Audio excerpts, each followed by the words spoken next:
So ito mga pare, meron lang tayo mini unboxing. Simulan na natin ang unboxing. Etong ina-unbox ko pala ay bike stand. Dalawa. Kasi dalawa ang bike ko. Isang pangit na Surly at isang Pulsus.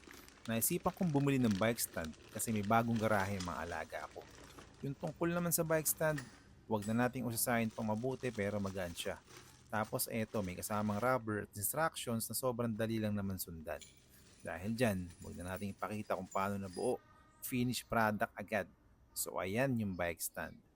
Maayos ang itsura, tapos yun nga, may rubber na sa pen. Moment of truth na, unahin nating ilagay yung surly na pangit. May mga iba pa nga nagko-comment na pangit daw talaga yung bike. Halata naman mga nagpapansin lang, gumawa pa ng bagong account.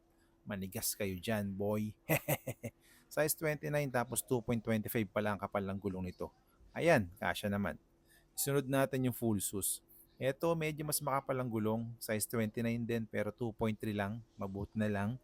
Medyo feeling hardcore ako sa part na to. Ang dahilan ko kasi dyan, gusto ko lang na medyo madaling ipadyak sa kalsada. Sa tansya ko, lulusot para naman ng 2.4. May konting pamimilit lang. Etong isa naman, 4 years old pero pang grade 4 na ata ang mga damit. So ayun, ilapit natin ang camera para mas makitang mabuti. Kayo na lang ang humusga kung bibili rin kayo. Nandyan lang naman sa basket. May link din. Pipindutin mo na lang. So ayun, bye-bye.